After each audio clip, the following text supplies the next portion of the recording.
Good afternoon on what has turned out to be a warm, bright and sunny day.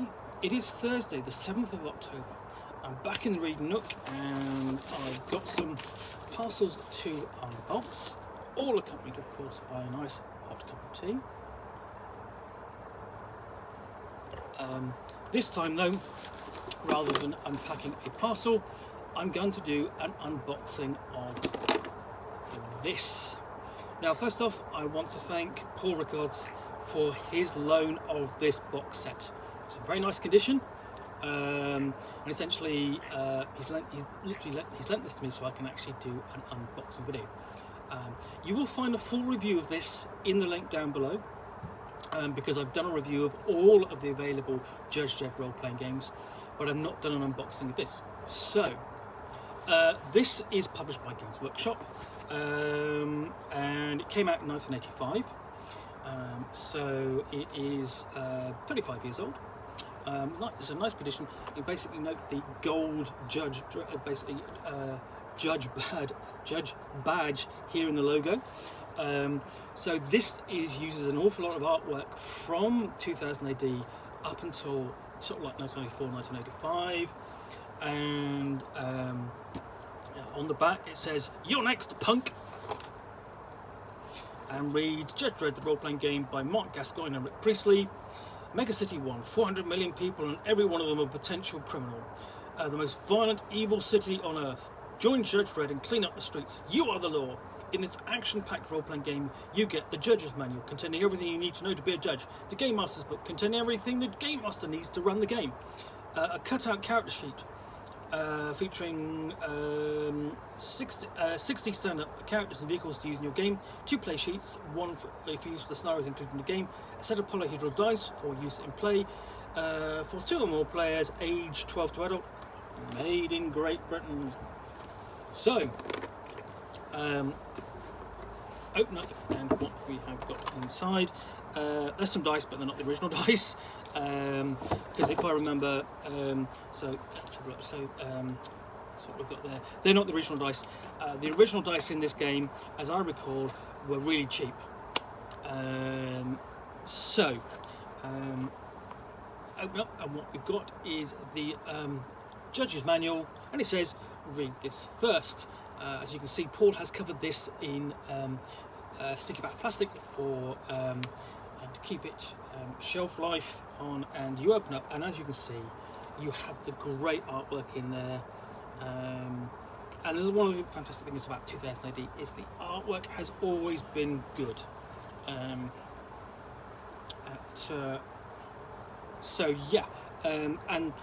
because essentially by that time 2000 AD had been going for 8 years, and that's 400 issues or so, from which the designers of the game could draw from for inspiration. So literally just artwork upon artwork. Now it's all black and white, but it doesn't matter. 2000 AD is in black and white back in those days. Complete strip in there.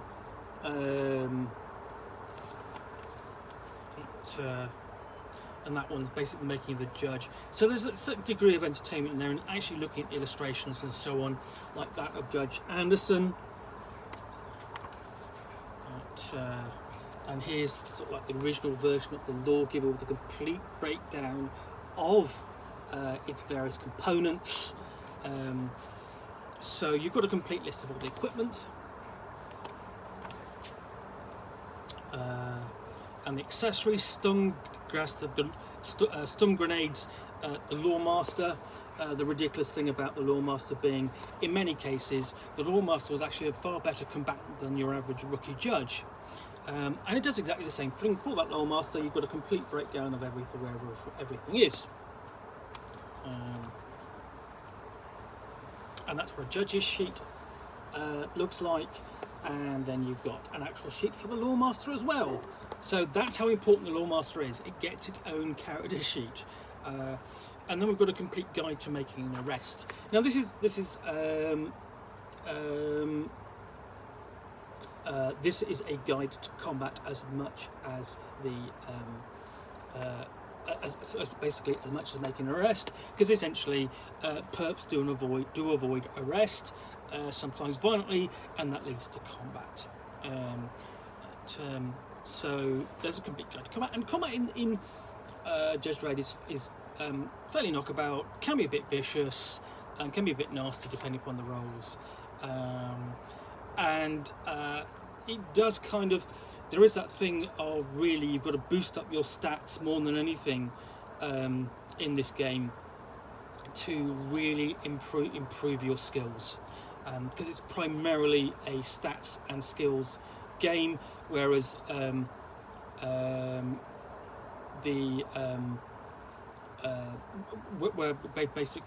whereas other games actually give actual skills and values and so on.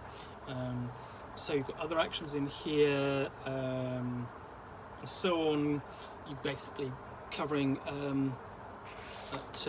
driving and riding, flying, accelerating, and so on, driving the Lawmaster, and then out on patrol. Essentially, all of the actions of being a judge, and then the actual finally gets to the point where you do the arresting,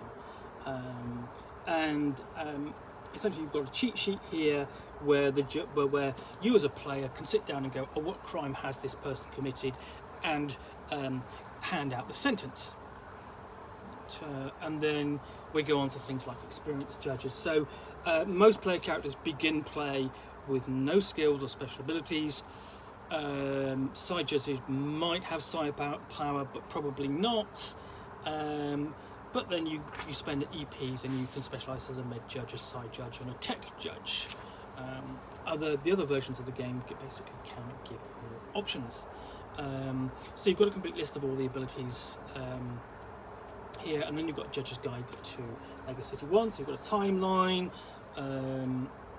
location guide, its government, post and banking services, transport, life and leisure, a guide to the citizens in there as well, and then a glossary of slang. Because the thing is that one of the great things is that Judge Dredd, there's so much slang, there's so much language. I mean, you've got let's have a look. 1, 2, 3, 4, 5, 6 pages of slang at the back there, and you think that's just in 8 years. I mean, so basically, you remember 2000 AD is as old as Star Wars, so you know it is 40 years old. So that's the Judge's Manual. In the Game Master's Manual, let's have a look, just see if I can get this out. And again, that's a much thicker book, so it's perfect bound rather than staple bound. So this covers the introduction, what the Game Master does. Before we get into essentially, it's a guide to essentially running a game, getting tough, designing scenarios and so on, that sort of thing, getting started. And then there's a guide in here for the Game Master on creating characters. Where are we? And I'll keep going. Handling combat, challenge and surrender, so that's basically the guide to supervising combat, special cases, other actions and so on. Basically it's the counterpart to the information that was presented in the Judge's Manual. And then very quickly, I mean, this is just your 23 pages in, and then you are into a situation, page 24, firefight on a hot summer's night, which essentially it's the judges are on patrol and they come across an underpass where wreckers are attacking a couple who have been caught, basically have been forced to crash their car. So essentially it's designed to be played on the basically on maps, that sort of thing. So you've got the underpass with the pillars, the crashed cars, and the judges enter with their lawmasters and encounter the wreckers. And it's a short encounter. There's a couple of pages here, but it's enough for a session, essentially, to introduce the rules, the mechanics of the game. So that's combat, and that's making an arrest, and so on. And then we expand the adventure into campaigns, and that's really good advice all the way up. And we are essentially handing what go on. So you basically made an arrest. What happens after that? Whether that is I'd say essentially sentencing, sending someone to the psycho blocks, or interrogation, dream reading, and so on, and closing the case. Basically, the way in which judges handle their cases, and then we've got a discussion of the big section is purpose and crimes.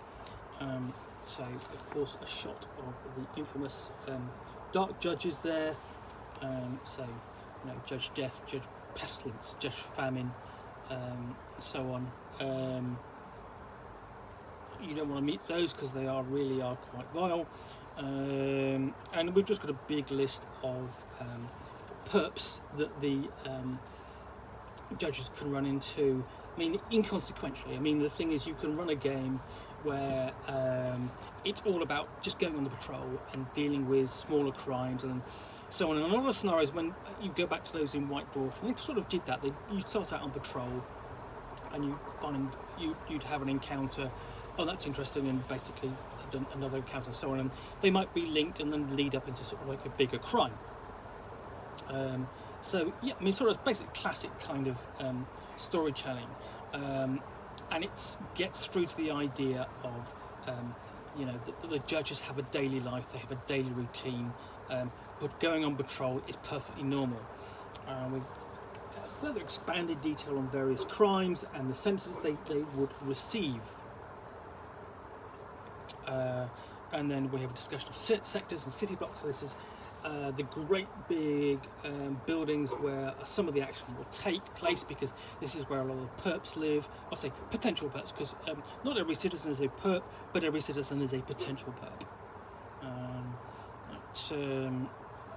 So yeah, and again, great artwork. I mean, so essentially the idea is okay, judges could literally drive into city blocks and drive into the lift and ride all the way up and get out again, and so on, even in a pedestrian area. And there are other foes too. That's all like the assassin, who is the Sov agent, I believe. And then we have people, places, and products. And this is really talking about the various personalities that appeared in the comic over the, sort of like the initial sort of like first 8 years of the comic or so. So yes, we do have Judge Anderson, other Dark Judges, Judge Death, Judge Fear, Judge Fire, Judge Mortis. Sorry, got the names wrong earlier. And like the Angel Gang. And again, accompanied by fantastic artwork. And one of the things that not every Judge Dredd role-playing game has had all of these perps in their pages, and sometimes you've had to go and buy another book, which kind of defeats the object. You sort of going, thanks, I'm not getting the complete game, Other characters include Max Normal, who's a famous, basically snitch, essentially, or narc for Judge Dredd. Walter the Robot, who essentially is Judge Dredd's basically robo-servant, and always very worried about Judge Dredd. And then famous surfboard rider Chopper, who's a big hero in Mega City 1. So we also go as a disease, other equipment, and there's a sign of what's like art. And again, great artwork, but like basic great piece of action of a block war, basically two city blocks going to war against each other. And then at last, we get down to, where are we? We've got the ultimate crime of Tony Thermo, which is a scenario, and that again, that's probably a two maybe 3 session scenario if you're lucky, but I think it'd probably be more like 2. And again, that could follow on from the earlier scenario. So what else have you got in the book? In the box, you've got character sheets. So a bundle of those, and then you have the sheet. Basically, there's the character sheet, and then you've got the Lore Master sheet. And the game came with these cardboard counters, which you could basically cut out, set up. When you're doing the scenario of the wreckers, basically the firefight, there's the vehicle you would put down on the table. Various judges and characters. Let's see what else we've got in here. Just basically, and you actually got basically there's a sheet that's not been fully cut out, and there's the judges. This is done on quite light, sort of light paper card.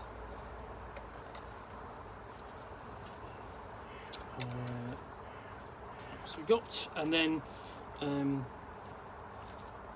clues. So we've got Justice Department, Citizens File, and these are the handouts. And the interesting thing, basically, there's a whole sheaf of fat handouts here for the two adventures. Essentially, these are all information which the judges could get if they wanted to and they needed to, including basically printouts like that of information. So there's a lot. You get quite a lot in here. And lastly, at the bottom, you have a map sheet. So on the one side, you've got the location of the wrecker scenario, and then on the others, you've got the Shuggy Bar, where you investigate Tony Thermo. So that's everything you get in the Judge Dredd role-playing game from 1985.